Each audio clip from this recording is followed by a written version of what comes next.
Welcome to KL TV. Gurudatta. ఓం నమ శివాయ. శ్రీమాత్రే నమః.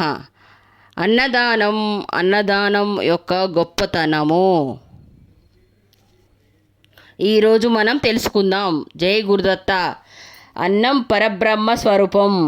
ఏది లోపించినా బతకగలం, కానీ ఆహారం లోపిస్తే బతకలేము. దానాలన్నిటిలోకి అన్నదానం మిన్న అని చెబుతారు. ఎందుకు అంటే ఏదైనా కానీ దానంగా ఇస్తే ఇంకా కావాలి అని అనిపిస్తుంది. కానీ అన్నదానం చేస్తే దానం తీసుకున్న వారు ఇంకా చాలు అని చెప్పి సంతృప్తిగా లేస్తారు. ఏ దానం ఇచ్చినా కూడా దానం తీసుకున్న వారికి మనం సంతృప్తి పరచలేకపోవచ్చు, కానీ అన్నదానం చేస్తే మాత్రం దానం తీసుకున్నవారు వారికి పూర్తిగా సంతృప్తిపరచవచ్చు. అన్నదానానికి ఒక యజ్ఞంగా భావించి చేసేవారు చూడవచ్చు. అన్నదానం చేయలేకపోయినా అన్నం పెట్టే ఇల్లు ఇంటికన్నా చూపెట్టాలి అని చెప్తారు. అన్నదానం చేయలేకపోయినా కూడా అన్నదానం చేసే ఇల్లుని చూపెట్టాలి అని పెద్దలు చెబుతారు. అలా చూపెట్టిన వాళ్ళు అన్నదానం చేసిన పుణ్యం ఎన్ని యజ్ఞాలు చేసినా రాదు అని పూర్వీకులు చెప్పారు. మనలో చాలామందికి అన్నదానం అంటే తెలియదు. బియ్యాన్ని ఉడికించి చేసిన పదార్థాన్ని అన్నం అని అంటారు అని అనుకుంటూ ఉంటారు. కానీ నిజానికి ప్రతి మనిషికి పంచకోశాలు అని 5 కోశాలు ఉంటాయి. అవి అన్నమయ, ప్రాణమయ, మనోమయ, విజ్ఞానమయ, ఆనందమయ కోశము. అన్నమయ కోశము మూల శరీరానికి సంబంధించింది. అన్నమయ కోశంలో ప్రవేశించే అన్నము ప్రాణశక్తిగా మారుతుంది. కనుక అన్నమయ కోశంలోకి వెళ్ళే ఆహారమే అన్నము అని అర్థం. మనము ఏది తిన్నా అది అన్నమే అని అర్థం అని అవుతుంది. కేవలం బియ్యం ఉడికించినంత మాత్రానే అన్నం కాదు. అన్నమే అన్నకోశంలోకి ప్రవేశించి ప్రాణంగా మారుతుంది. వలన అన్నదానం అంటే ప్రాణం. అన్నదానం అంటే ప్రాణాన్ని దానం చేయడమే. అంతేకాదు, ఒక ప్రాణం నిలవడానికి కావలసినది అన్నమే. కనుకే అన్నదానం చేయడం శ్రేష్టము అని శాస్త్రాలు చెబుతున్నాయి. ఏదైనా దానం చేసినప్పుడు విచక్షణ అవసరము, కానీ అన్నదానానికి మాత్రం ఏ నియమం లేదు. అన్నదానం చేయడము అంటే వాళ్ళ ప్రాణాన్ని నిలపడమే. కనుక అత్యంత శ్రేష్టమైనదే అన్నదానము. దీనికి సంబంధించింది ఒక కథనాన్ని కూడా చెబుతాను. మహాభారత యుద్ధంలో కర్ణుడు మరణించిన తర్వాత స్వర్గానికి వెళ్ళాడు. అక్కడ కర్ణుడికి అన్ని సౌకర్యాలు లభించాయి. స్వాగత సత్కారాలు కూడా లభించాయి. ఏది కావాలంటే అది పొందే అవకాశం ఉంది. అన్నీ అందుబాటులోనే ఉన్నాయి. ఏం లాభం? కంటికి ఏదో అసంతృప్తి, ఏదో లోటు. ఎంత తిన్నా అసంతృప్తిగా ఉంది. ఏది తిన్నా సంతృప్తి కలగడం లేదు. ఎందుకు ఈ విధంగా ఉంటుందో అతనికి అర్థం కాలేదు. ఇదే మాట దేవేంద్రుని అడిగాడు కర్ణుడు. దేవేంద్రుడు చిరునవ్వుతో, నీవు అనేక దానాలు చేశావు,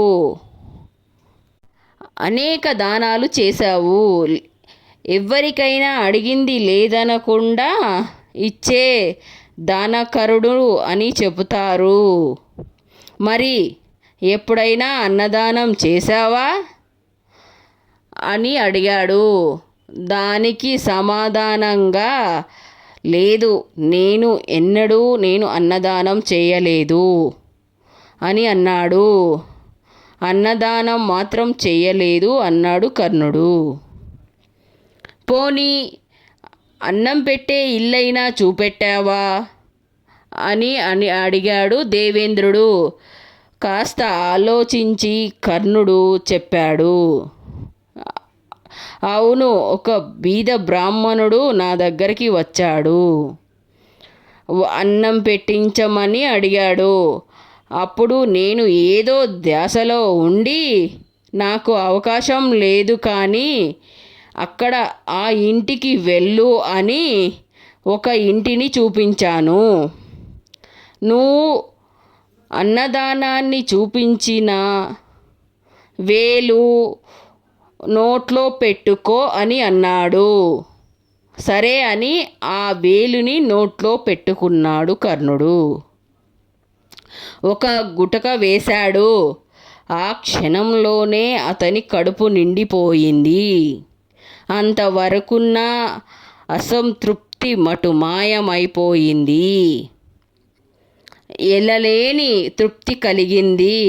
ఈ కథనం ద్వారా అన్నదానం మహత్యం, గొప్పతనం తెలిసింది. నిత్య జీవితంలో మనం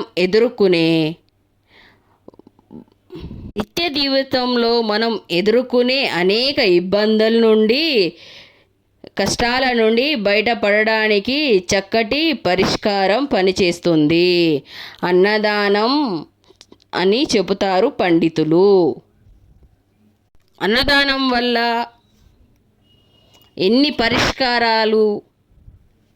ఎన్ని కష్టాలు ఉన్నా కూడా తొలగించుకోవచ్చు అని చెబుతారు పండితులు.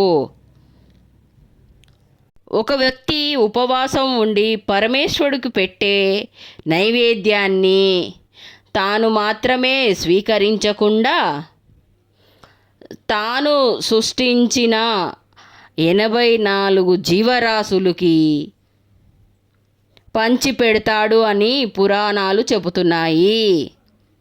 అన్నదానం చేసేటప్పుడు దైవభక్తులకు తాంబూలంతో పాటు దక్షిణ కూడా ఉంచి దానం ఇస్తే అద్భుతమైన ఫలితాలు కూడా వస్తాయి అని చెప్పారు.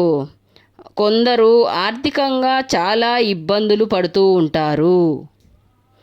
ఎంత ప్రయత్నించినా సరైన రాబడి రాకపోవడం, విపరీతమైన ఖర్చులతోటి సతమతమవుతూ ఉంటారు. అలాంటి వారికి అన్నం పెట్టి లడ్డూతో సహా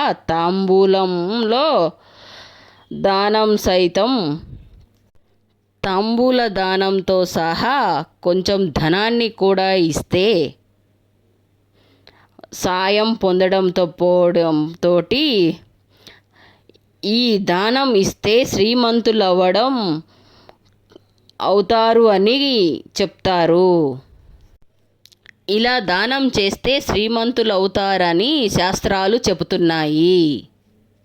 ఇక అనారోగ్యంతో బాధపడుతున్న వారు,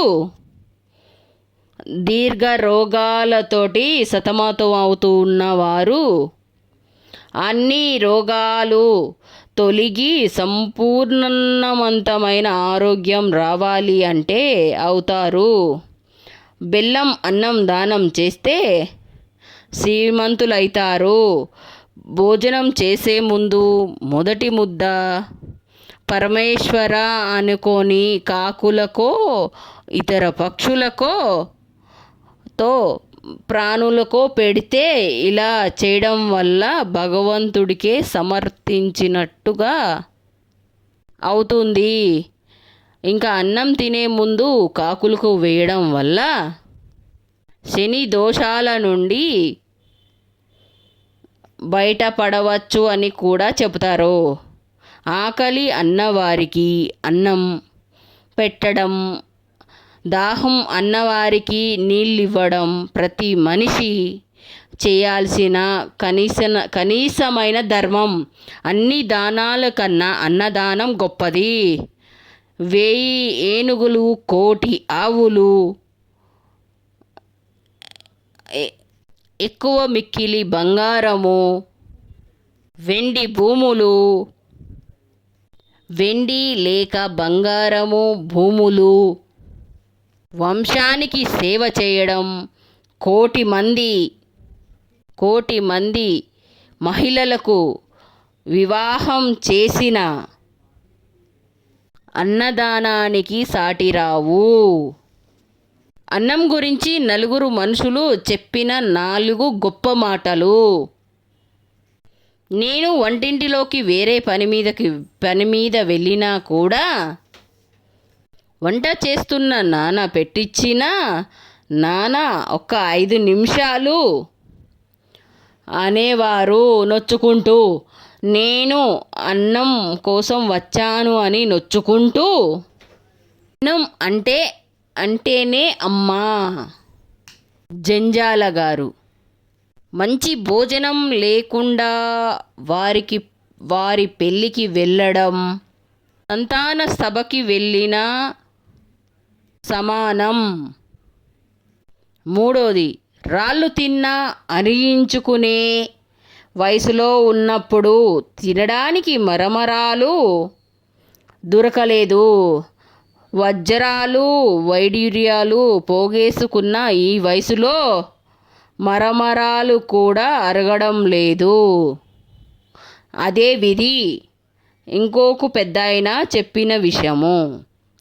4వది, 6 రోజుల పస్తుల కన్నా వాడి ఆకలి కన్నా 3 రోజులు పస్తులు ఉన్న వాడి ఆకలి ఎంతో పెద్ద ప్రమాదం. ఆకలి వేసినప్పుడు వాడినే ముందు తిననివ్వాలి. ఇది ఒక పెద్దాయన చెప్పాడు. 5వది, ఏటా ఒక 100 బస్తాలు బియ్యం మాకు ఇంటికి వచ్చిన మా తండ్రి గారు, అన్నీ మనవి కావు నాయనా, బీదవారి సాధులకి చాటలతోటి పంచేవారు. అన్నీ మనవి కాదు. అన్నీ ఆ వేదాంతం పెద్దయిన తర్వాత కానీ నాకు అర్థం కాలేదు. ఇది 6వది చెప్పిన విషయం.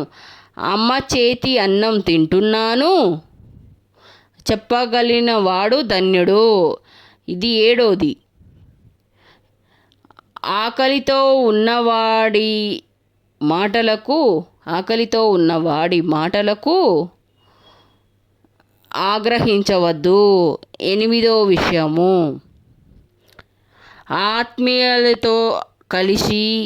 ఆత్మీయులతోటి కలిసే భోజనం చేసే